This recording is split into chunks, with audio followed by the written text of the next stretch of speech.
Good morning, everyone. My name is Stephanie McIntyre. I am the Associate Director of Career Education within our University Career Services.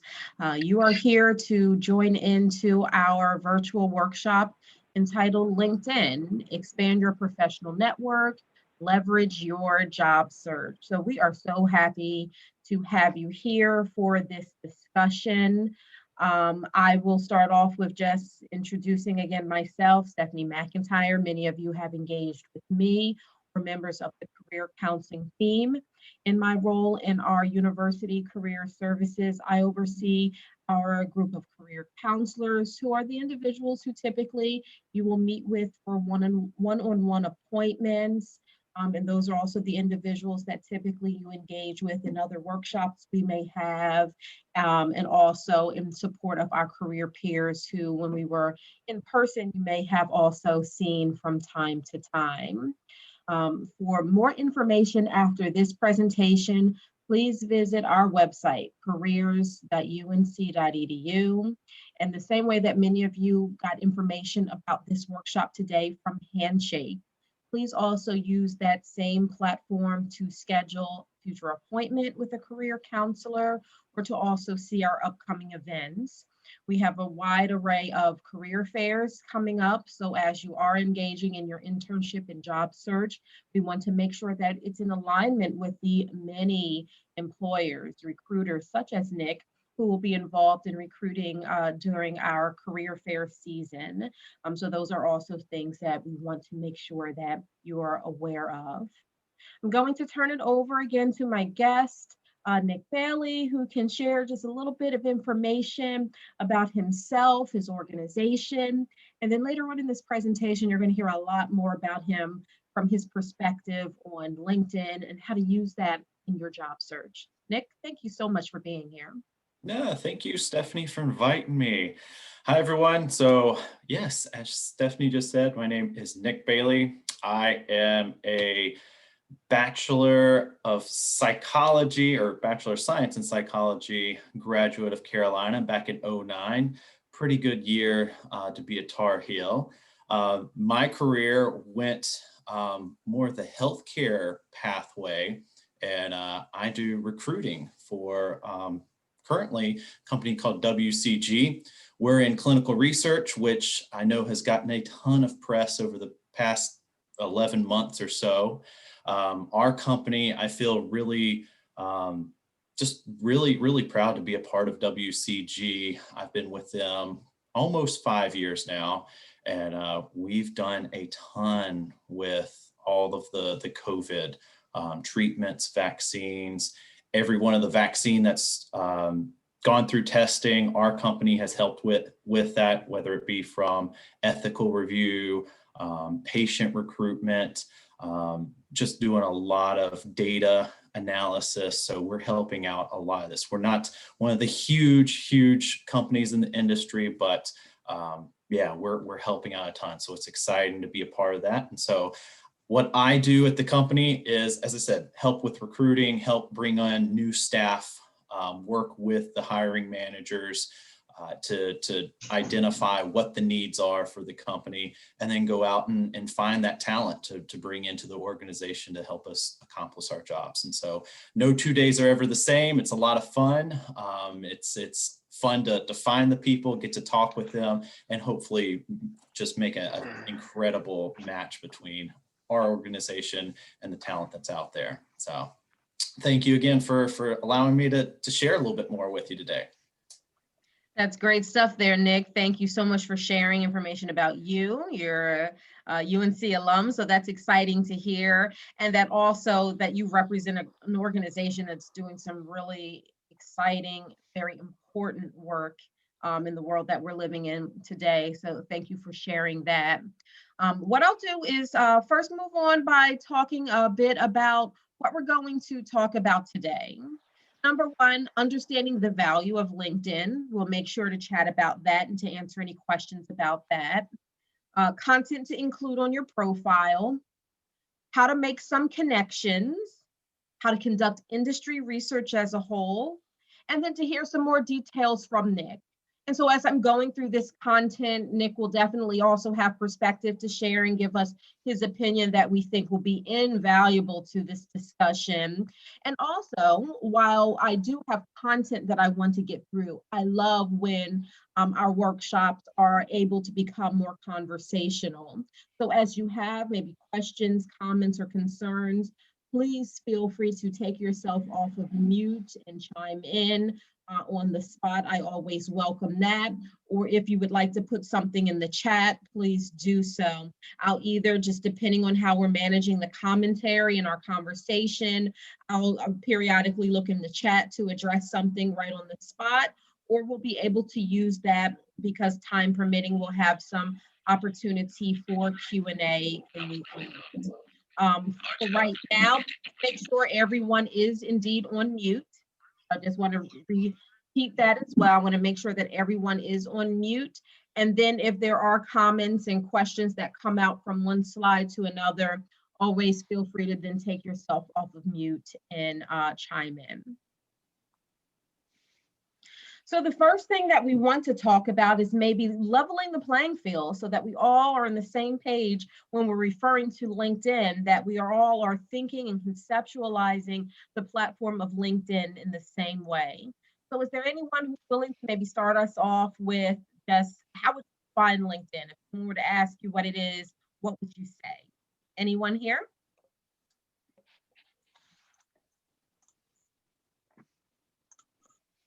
What is LinkedIn? I would say that it's a professional networking platform that is modeled, I guess, very similar to social media platforms, but with a focus on business and professional connections. Thank you so much, Nikita, for chiming in. You're absolutely right. Yes. And so we'll go on to the next slide because I think you hit the nail on the head. It is a social network for businesses, for working professionals, for entrepreneurs, for students, individuals broadly who are looking to share information, to communicate their expertise and the like. Individuals create profiles on LinkedIn to connect with other individuals, their contacts, they grow their network so that individuals can endorse their skills so that they can do the same for others, so that they can share opportunities that may exist within their organization or that they know about broadly. In addition to individuals having profiles on LinkedIn, they could possibly speak to this as well around companies, organizations having profiles on LinkedIn as well. So the platform has opportunity for both of those, not necessarily interfaces, but for that functionality. Nick, do you have any thoughts on that? Yeah, absolutely. And this is a great tool to use to get to know a company a lot better. If it's a huge global company, you probably have an idea about them, but so much of the job force are these smaller companies like WCG, where you probably never heard of them before. And so this can be a really great place to go and learn a little bit more about them, what they do, instead of some of the canned stuff that you might see on their website that's a little bit more marketing towards clients or something like that. This is a little bit more impersonal, or more personal, I should say, when you go to areas like LinkedIn. So a great place to learn more. And you can see, hey, who do I know that might work there, have a connection there? Who do I know that works, or who can I see that works there that may went to Carolina to get their degree or something like that, make those connections.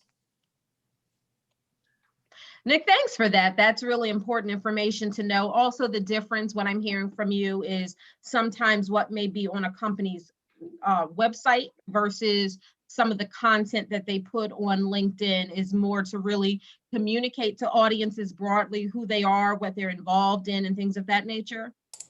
Yeah, exactly. And I think you see a lot of companies who leverage LinkedIn. They know it's potential employees who could be looking at this website. So they want to market it that way to have a little bit more what it's like to work for the organization type feel to it.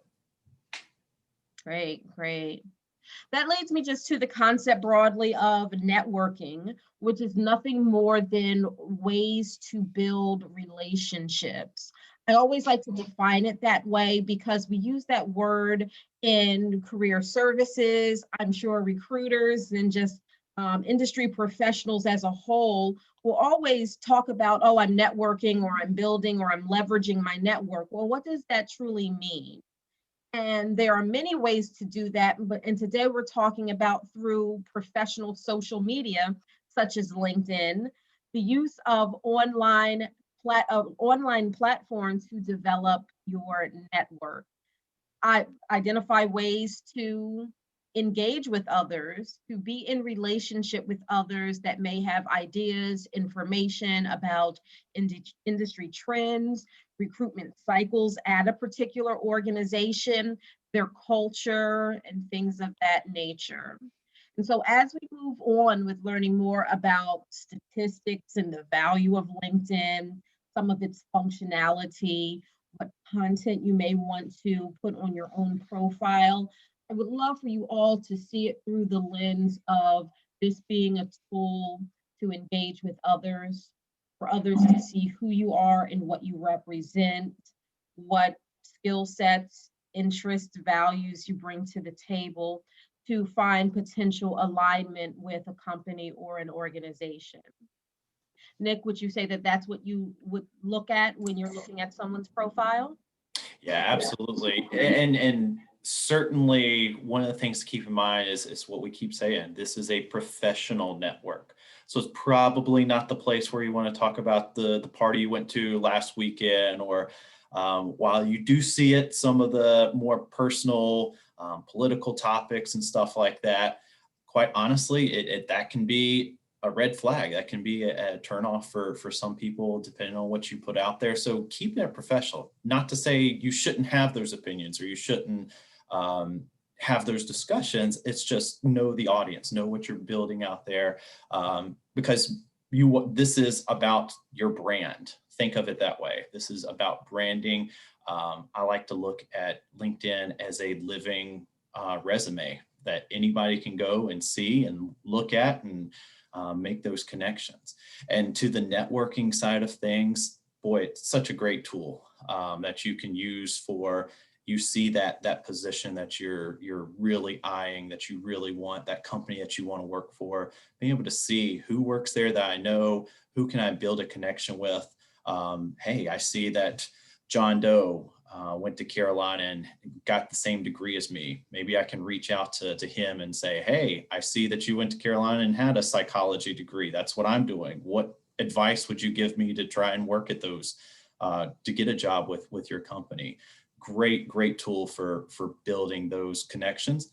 Some people use it really well and will respond and are so happy to respond. Others, they don't use it as much. That's okay. That's why you want to have multiple connections and reach out to multiple people. Yeah, that's great. Nick, I love that you said know your audience.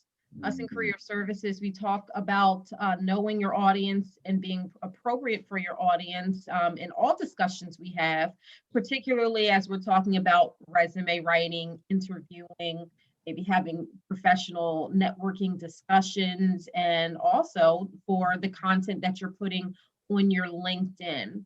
We encourage you to be highly purposeful and intentional with that content. So as Nick said, this may not necessarily where you put out all of your social commentary. This may not be the platform where you talk about personal things or controversial issues. Really depending on the industry or the type of network that you're looking to grow can also drive that as well. Think about this through the lens of who you want your audience to be. If you're internship or job searching, or if you're looking to attract the attention of a certain type of industry or a certain type of company, and you want to really pique the recruiter's interest, think about the type of content you would want to have on there. And we're going to talk about some of those details in a minute. But first, I wanted to highlight some LinkedIn statistics to really use this as a time to motivate and inspire you to use LinkedIn by knowing just how many people engage and utilize this as a tool, which means that you probably want to be a part of that network. As Nick said, you're going to find some professionals who, are quite frankly swamped and don't necessarily use LinkedIn in their everyday. While there are many recruiters and other professionals who do, we want you to take that into context as well. The most updated statistics, which are growing and changing every day, highlights that there are 310 million active users on LinkedIn every month. You think you should be a part of that if 310 million other individuals, professionals, possibly decision makers or experts within your industry of choice, if they're using it, you think that may be something you want to do? Possibly. And 610 million registered users as a whole. It's been around since 2002, and it is absolutely growing. It has absolutely become the platform of choice for job seekers as well as employers and recruiters. In fact, 87% of recruiters from different types of organizations within industries and beyond use LinkedIn to find candidates, qualified candidates for their position. And so we're going to go into some detail about the content and maybe how you can organize your content, but I'd love to get Nick's perspective as a recruiter. If this is an absolute go-to for you and your processes, and maybe is this something that you and your colleagues refer to as a value add? Yeah, LinkedIn is absolutely a must-have tool for me. I can't even imagine being a recruiter without this tool.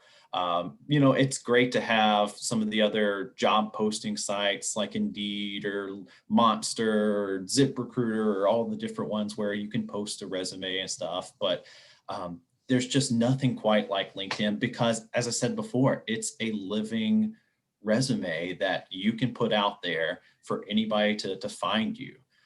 So it's a great tool where some of those other websites, you have to be actively looking for a job. You have to actively update your resume and upload it. LinkedIn, it is supposed to be for networking. So I can go on there and I can see tons of talent that maybe in our industry that I can search and find that right fit. And maybe they're looking for a job, maybe they're not. Maybe it's hey, can we have a conversation about where your goals want to be? I know a lot of times when I'm reaching out, even though I might have a job in the back of my mind, I'm looking for people who might fit that. And I reach out to them as, hey, I see you have this really interesting background.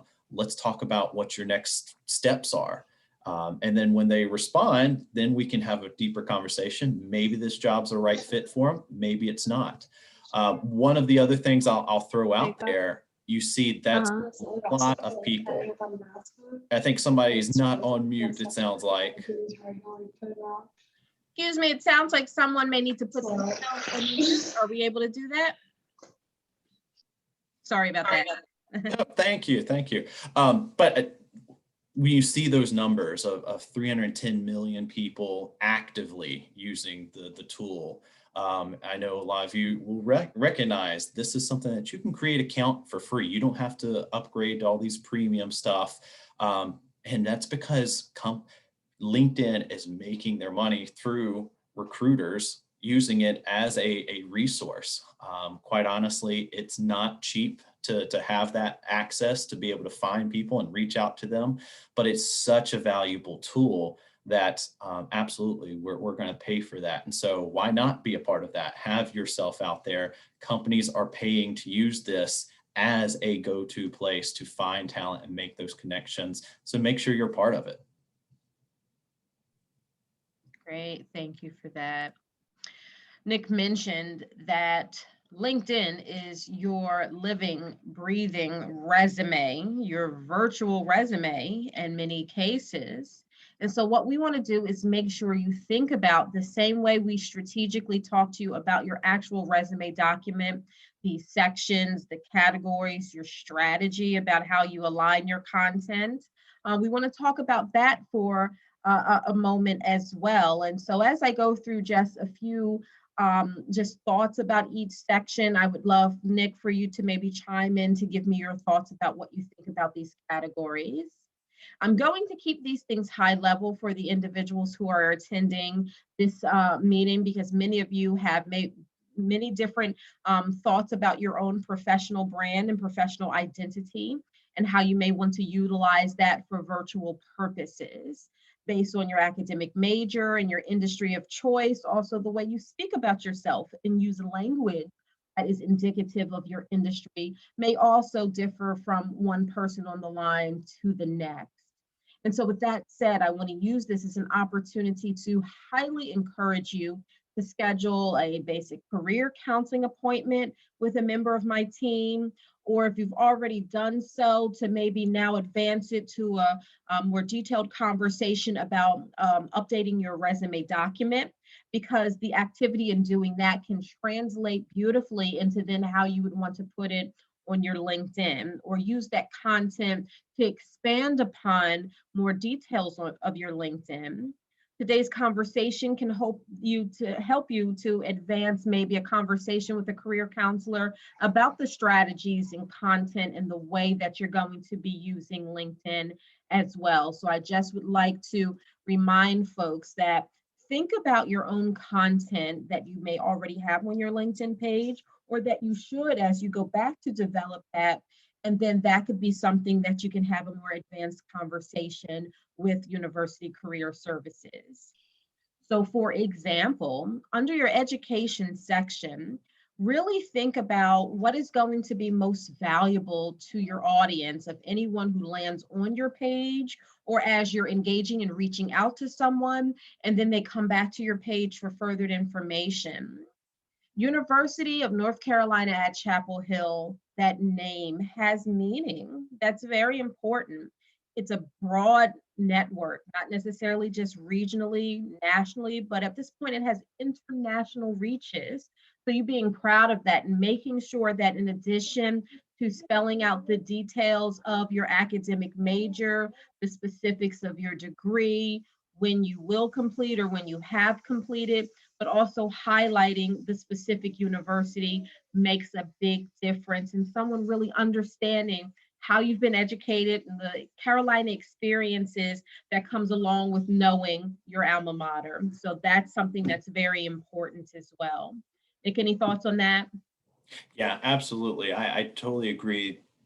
The international reach of just being a part of Carolina, it's huge.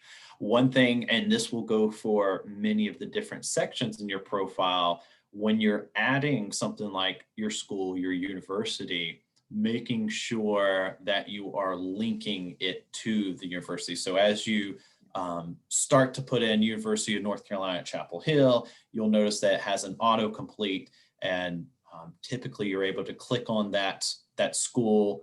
A lot of times they'll have a little thumbnail on there with our I believe for Carolina right now, it's the Old Well, but connecting to that, because that will connect you directly to the greater UNC network. And again, that can be done for different jobs and other things as well throughout your profile. So that's an important thing, so that you're not accidentally linking to the wrong school or linking to a dead end, which quite honestly, it could be confusing for somebody of, oh, it says UNC Chapel Hill, but they're not connected with the regular UNC. And is this something else I don't know about? Is this North Carolina School of Science and Math, or, something like that. So yeah, just being cognizant of that certainly is a good thing.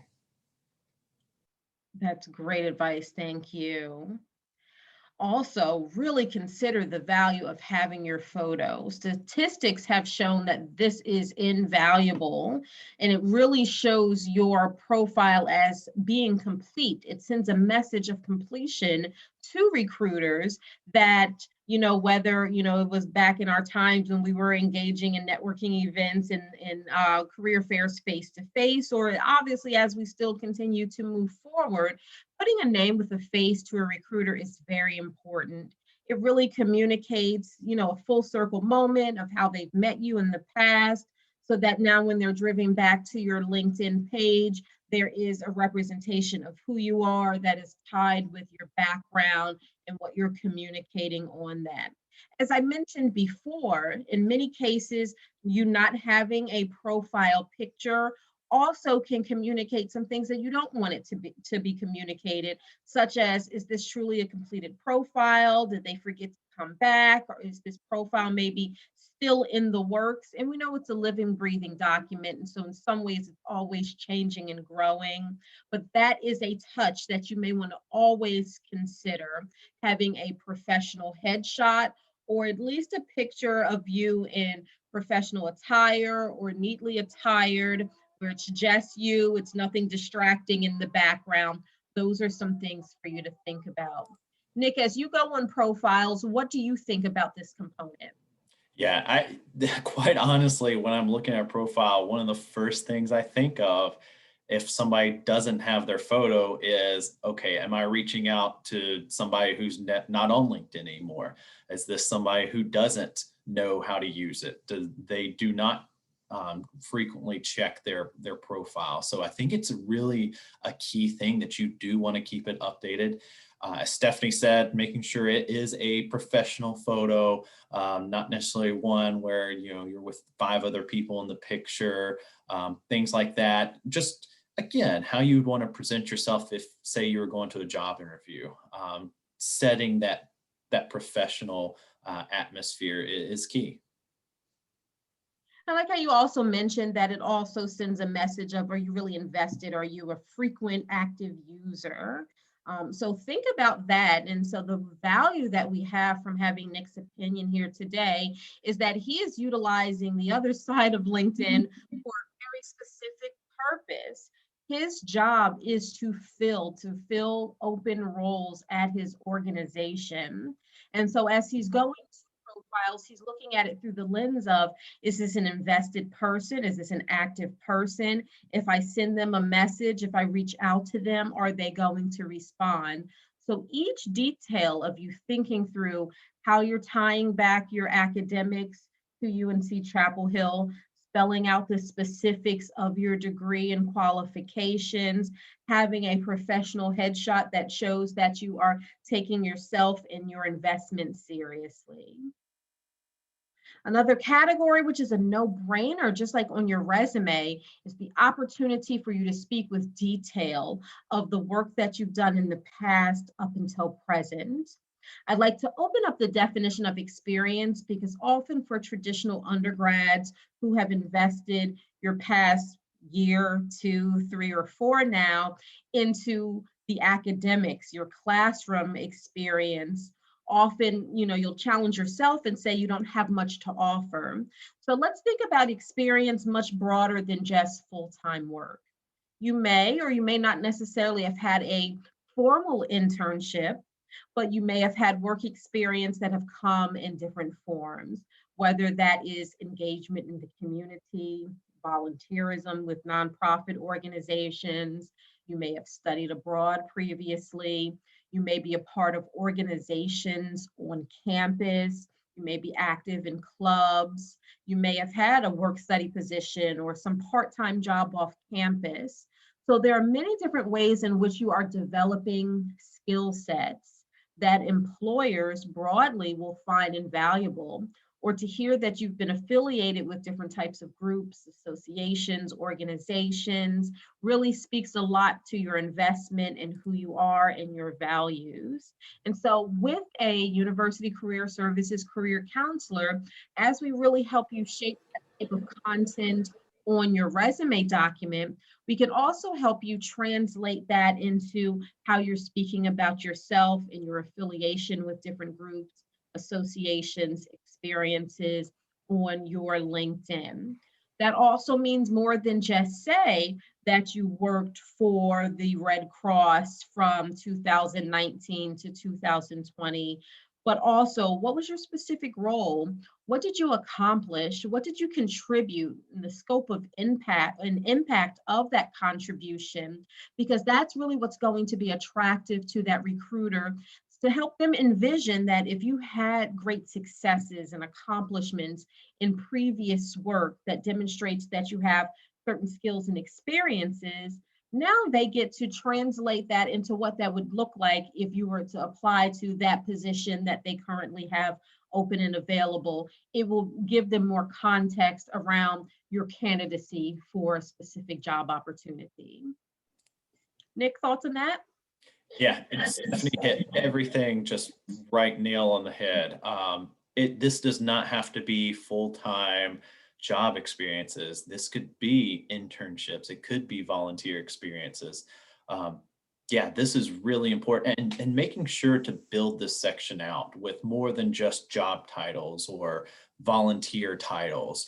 The more information you put in there, which I'll put the caveat of, we're not just putting stuff that's kind of no-brainers. We're talking about specific skills that you might have or have gained from these experiences.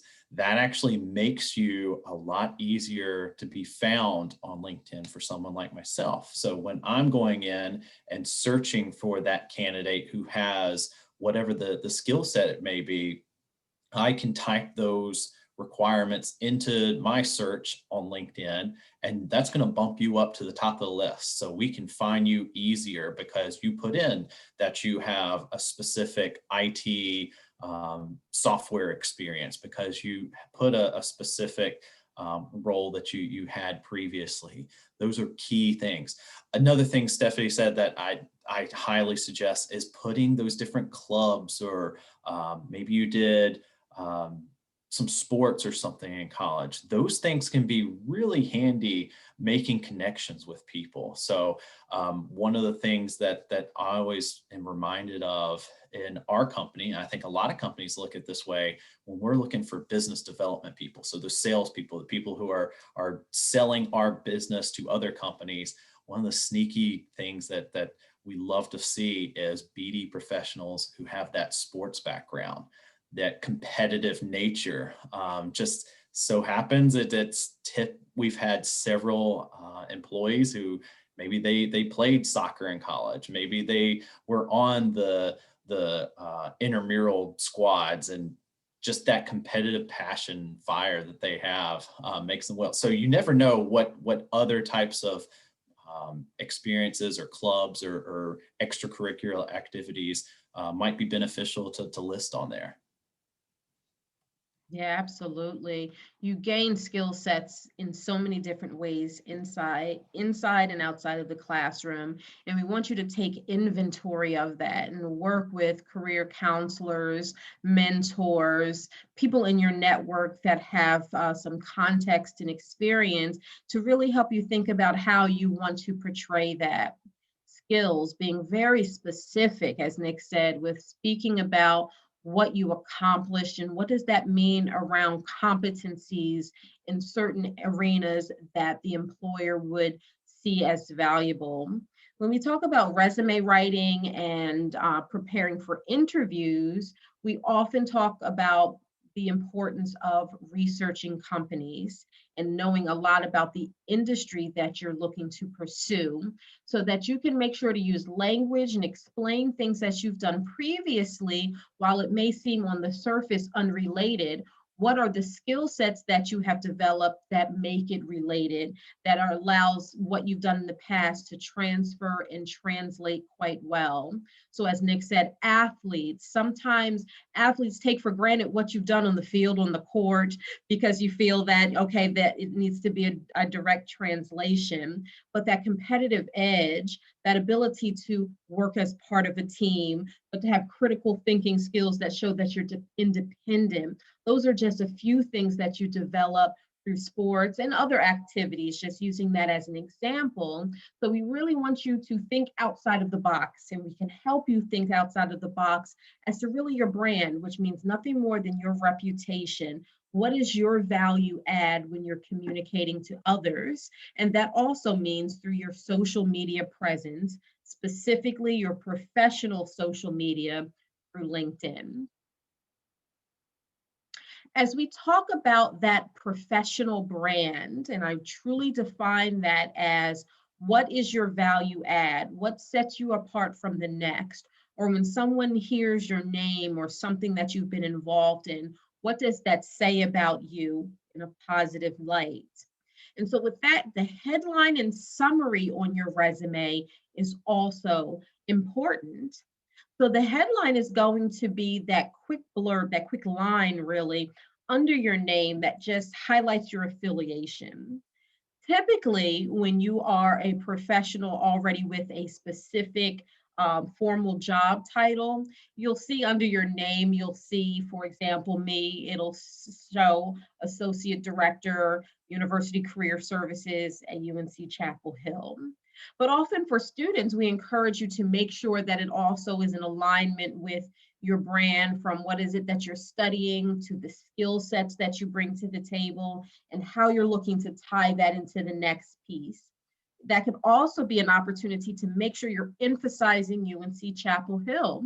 It's just another strategy, a time to remind folks that you are part of such a brilliant network such as UNC. But Nick, when you see a professional or a student or anyone's name on LinkedIn and that headline under it, what sticks out to you? What's important versus not so much? Yeah, one of the silly ones that can be big is making sure that it's updated. This is one years ago, LinkedIn had it to where when you updated your current job, the headline automatically updated. That doesn't happen necessarily anymore. And so that's something you might want to just every couple of months check and make sure, does this still apply?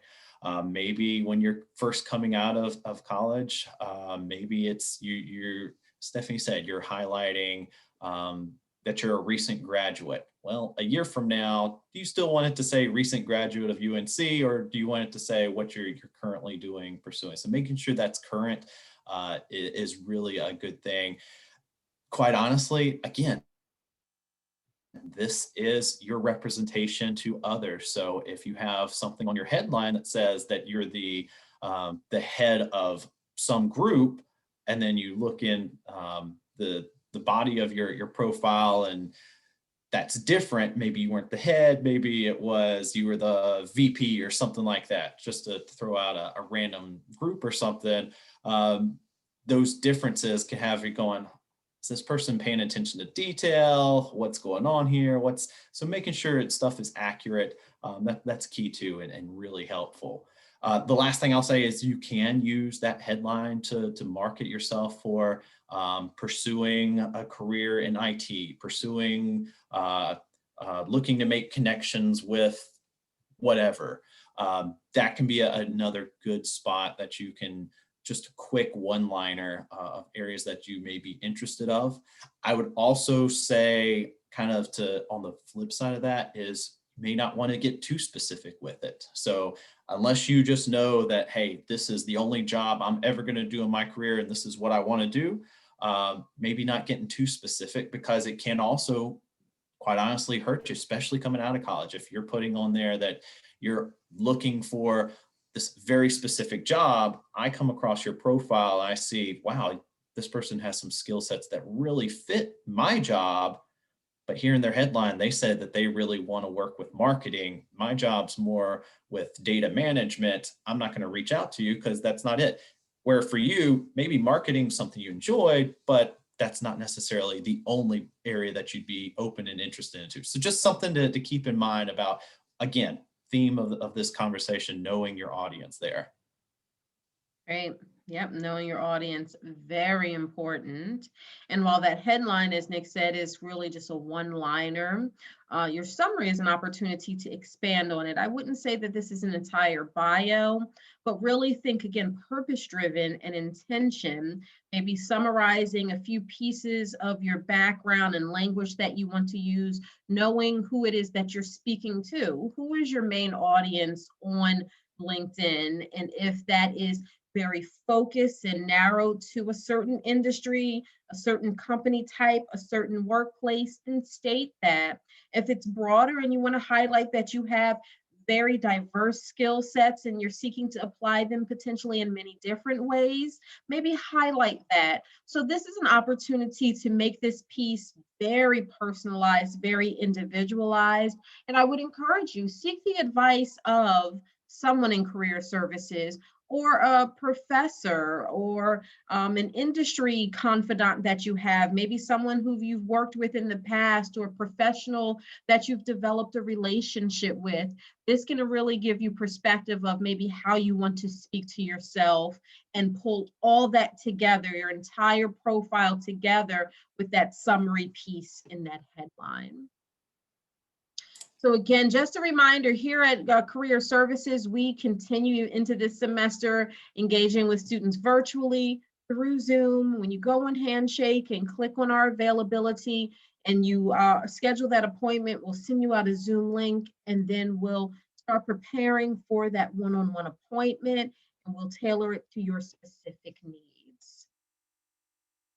I would love us to move forward and talk about making connections, because this is not necessarily a place that you're just dumping information into without a purpose. You're doing so because you want others to see what you're offering. You want them to see what the commonalities may be between what they are offering, recognizing this as a two-way street, that you're bringing to the table things that you have that others will see value, not necessarily you just constantly asking for someone to provide you with a service or provide you with opportunity.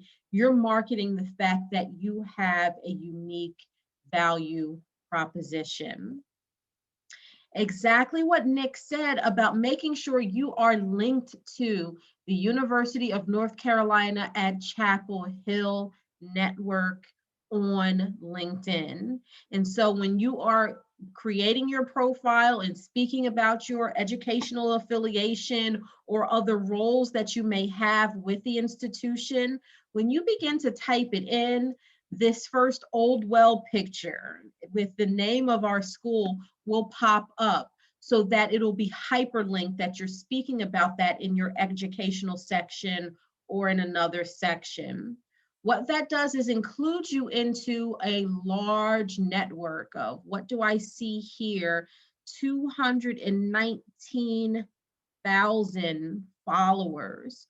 172,000 plus of those are alums. So think about that growing brand, that growing online network that you could be a part of. In addition to that functionality that I just wanted to remind you guys of, when you're on the platform and you're searching for individuals, searching for organizations, because you'll be able to do both. As I mentioned, LinkedIn is a place where individuals have a profile, but companies have a profile.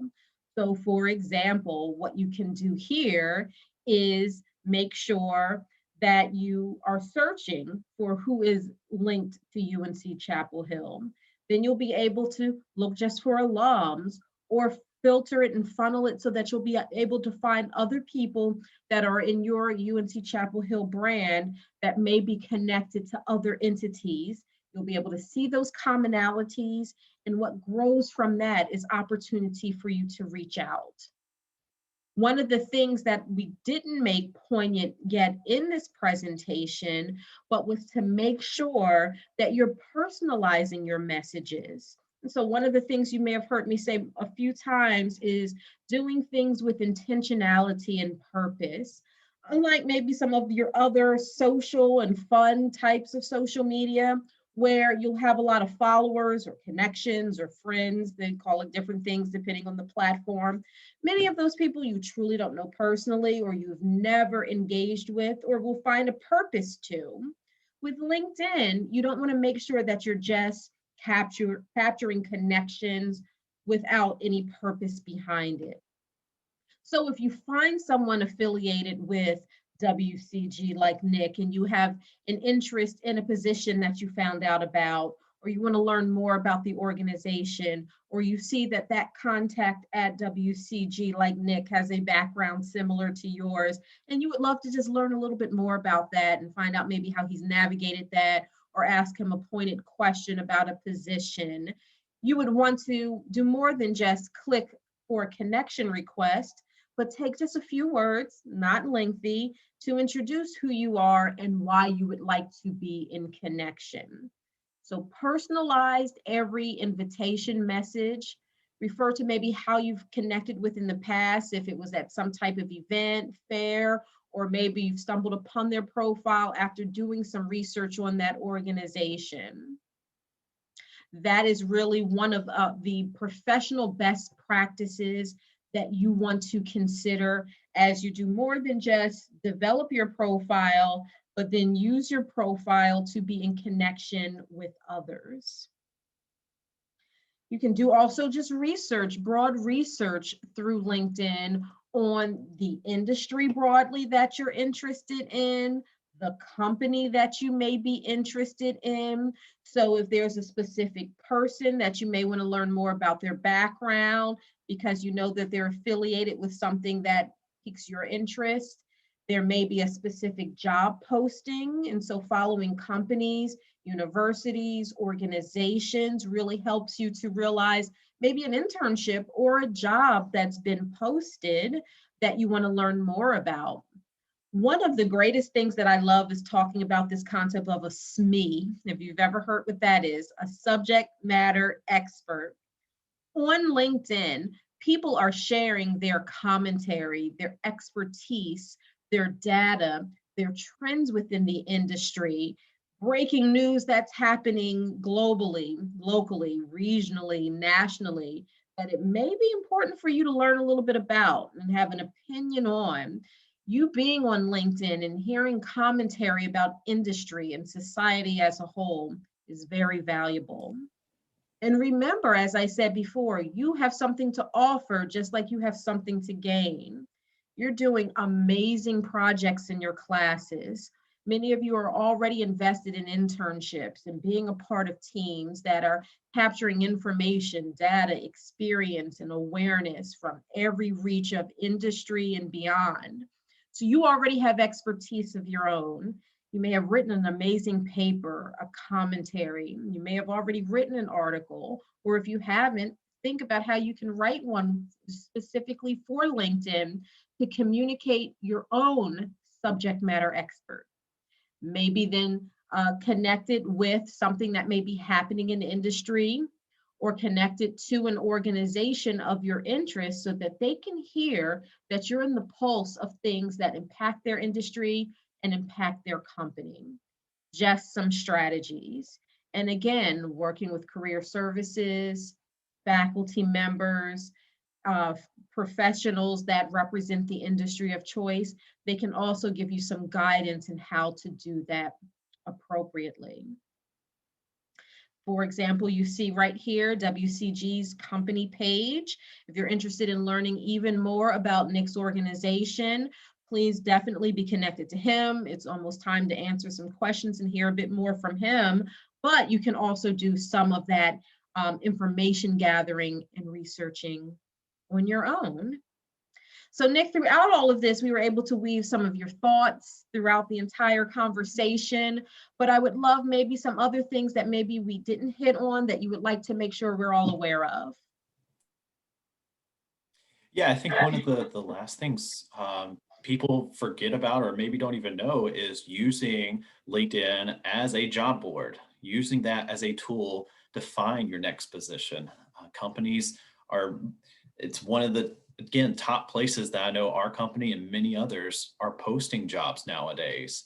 So using that, and LinkedIn does a great job actually with their algorithms that based on your profile, it's going to pop up and populate jobs suggestions that, hey, you may be a fit for this company or for this position. So that's certainly something that is worth utilizing and looking for. Again, making sure that your profile has been built out, having those keywords for your industry, for positions that you're looking for, those are really beneficial to being found. So traditionally, when you're finding a job, it's you going out and you finding the jobs, the positions, and you having to apply. Using LinkedIn, just use that as a tool to help yourself, to where not only are you looking for companies and looking for positions, but now you have a way for companies to find you so that you can be out there and be accessible for them. Again, I found my job here with WCG through LinkedIn. I was working at in clinical research for one of the major CROs in the industry, and just again on LinkedIn one day popped up with a recruiting position at WCG. I'd never heard of WCG, even though I'd worked in the industry for years. And it's a smaller company. We're roughly about 2,000 employees. So yeah, it was just a case of great exposure for the company and for me to find it. And so yeah, I highly suggest that for everybody. Use that and leverage it wherever you can. Another thing that we've talked about came up, I just wanted to echo Stephanie again, when you're reaching out to people, making sure to put a reason for your reaching out. You know, as a recruiter, if you're going to reach out to me, I'm probably going to connect if I'm able to, just because that helps me expand my network and who I'm talking with. But maybe it's a manager at a position, maybe it's a director reaching out and saying, hey, I'd really be interested to connect with you, to learn more about your company, to hear your path, stuff like that. Making that personal connection is really beneficial. And then when maybe they have a job posting or something, they put it out there, it shows up on your news feed, and then you have a leg up on the competition who may also be interested in that. So yes, use it as a tool for sure. Great, wonderful advice, and thank you for those reminders. Someone did put something in the chat, and I just quickly responded, but I would love us to give just a couple more minutes of attention to it. So the question refers to linking with the overall university page. So as I showed the screenshot, Nick also backed up, is really making sure that you're connected to UNC at Chapel Hill's page to see the network of alumni and other affiliates. But also there are many other pages that you want to be a part of, you know, your specific academic major, your specific school, college, academic program may also have a page where that's an even smaller network. And that's valuable in itself because it's going to be a smaller community of folks that have been a part of just your specific program or just your specific group or major. And so you may really be able to funnel down and have even more connections made, and the ability to identify specific individuals that you would like to be in relationship with. So it should never be an either or. This is an and, to be affiliated with many different entities that you have alignment with, and that there would be purpose and value behind who you would want to connect with. Yes, go on. To add to that, when you follow, you saw that on one of the other slides, you can follow a university or a company or something like that. That's really good to have those connections, to see when they post something, when they have an update. I know for our company, every week or two, we're posting updates about, hey, here's what's going on with clinical trials and the COVID vaccine. Here's what's going on with central nervous system disorders during this time. So it gives you information on that and just helps you connect with them better. Plus, as a recruiter, when I go and search for your profile or a similar profile, it'll say, hey, John Smith follows your company. That's a trigger to me that, hey, you know who we are, so you're more likely to be interested in opportunities with our organization. So good inroad there as well. Yeah, so follow companies, because there may be a full circle moment and you've already communicated your interest and investment because you've been following them. I love this next question. Should personal connections also be LinkedIn connections? Yes, why not? Now, mom may not necessarily be the best recommendation because it may be laced with because this is my daughter or this is my son. But think about the other value of who you're connected with and all the people that mom or someone else may know. So it may not necessarily be just so that mom can give you a quote unquote shout out, but mom may have a broad network and now you'll be affiliated with her network. What I love is that sometimes it's someone who I'm not connected with, but because my connection may have been tagged in a comment or responded to a comment or a post on LinkedIn. And now, as I'm scrolling through LinkedIn, now I have open doors to information that I wouldn't have never sought out myself.